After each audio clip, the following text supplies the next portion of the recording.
हरे कृष्ण साधकों, साध्य और साधना पथ चैनल पर आप सभी का स्वागत है। हम पढ़ रहे हैं गोस्वामी तुलसीदास जी कृत श्री रामचरितमानस की प्रथम सोपान बाल कांड की दोहा 8 से आगे की चौपाइयाँ और दोहा 9। गोस्वामी तुलसीदास जी कहते हैं, यद्यपि मेरी बुद्धि तुच्छ है, लेकिन मैं रामचरित के लेखन की महत्वाकांक्षा रखता हूँ।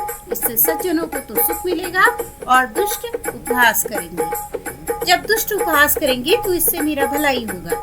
वे कहते हैं कि जैसे मधुर कंठ वाली कोयल का कौवे उपहास करते हैं, बगुले हंस का उपहास करते हैं, मेंढक पपीहे पर हंसते हैं, वैसे ही मलिन मन वाले दुष्ट निर्मल वाणी पर हंसते हैं। जो न कविता के रसिक हैं और न जिनका श्री रामचंद्र के चरणों में प्रेम है, उनके लिए यह कविता हंसने का ही विषय है।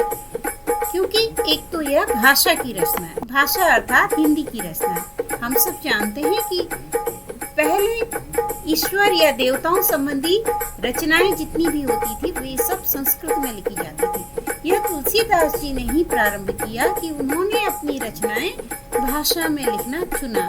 तो इसीलिए वे कहते हैं कि एक तो यह भाषा अर्थात हिंदी में लिखी हुई रचना है, दूसरी मेरी बुद्धि भोली है और ये कविता हंसने योग्य है। तो वे हंसते हैं तो इसमें उनका कोई दोष नहीं है।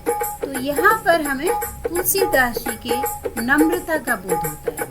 वे कहते हैं कि यदि प्रभु के चरणों में ना तो जिनको प्रेम है, ना कविता की ही समझ है, उनके लिए यह रचना फीकी अर्थात रसहीन है।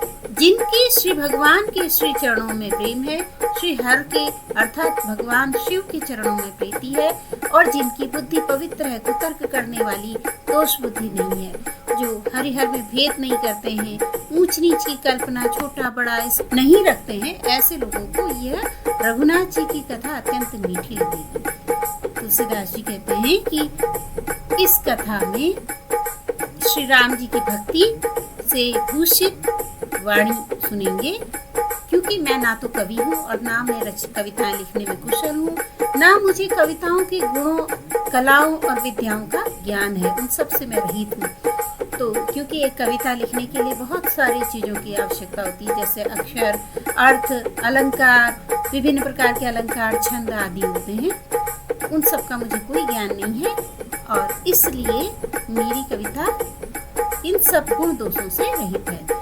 यद्यपि हम जानते हैं कि तुलसीदास जी की कविता अनेक अलंकारों, छंदों से विभूषित है, फिर भी वे नम्रतावश इस प्रकार कहते हैं कि मेरी रचना जो है विभिन्न रचना भावों, रसों आदि से रहित है और इसलिए मैं सिर्फ कोरे कागज पर भगवान का स्मरण कर रहा हूँ। इस कविता में सिर्फ एक ही गुण है कि इसमें भगवान का स्मरण किया गया है और उसे विचार कर अच्छी बुद्धि वाले यानी पवित्र मन बुद्धि वाले लोग, जिनका ज्ञान निर्मल है, इसको सुनेंगे और इसको ध्यान देंगे। तो साधकों, आप सबको भी इस कविता को यानी रामचरितमानस को प्रतिदिन पढ़ना चाहिए और अगर पढ़ न सके तो दूसरे के द्वारा पढ़ा हुआ सुनना चाहिए। क्योंकि इसके एक एक शब्द में भगवान श्री राम के गुणों का वर्णन है, उनकी कीर्ति गाई गई है, यश गाया गया है। हमारे पास कोई गुण हो या ना हो, अगर हमारी जिह्वा पर भगवान का नाम है तो वह गुण ही हमारे लिए पर्याप्त है। अन्य किसी गुण की हमें आवश्यकता नहीं है।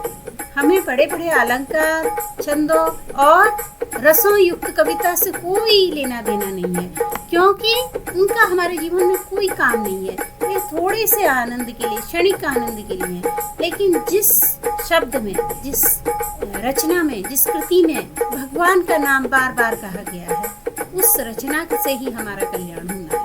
तो आइए आज की प्रस्तुति सुनते हैं। श्री राम जय राम, जय जय राम। श्री राम जय राम, जय जय राम। श्री राम जय राम, जय जय राम। श्री राम जय राम, जय जय राम।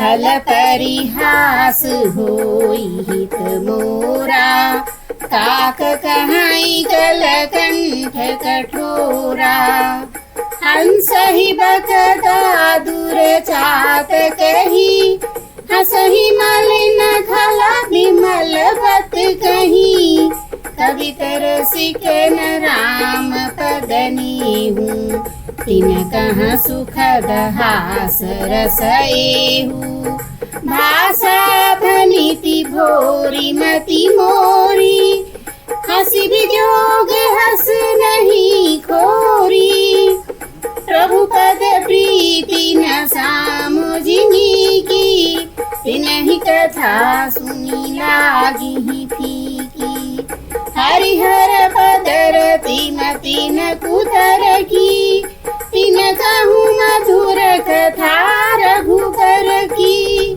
राम भगति भूषित जिय जानी सुनिहि सुजन सराहि सुहानी कवि न हो नहीं बचन प्रवीणु सकल कला सब विद्याहीनु आखर अर्थ अलम प्रतिनाना छंद प्रबंध अनेक विधाना भाव भेद रस भेद अपारा कवित दोष गुण विविध प्रकारा कवित विवेक एक नहीं मोरे सत्य कहूँ लिखी कागद कोरे भनिति मोरी सब गुण रहित विश्व विदित गुणे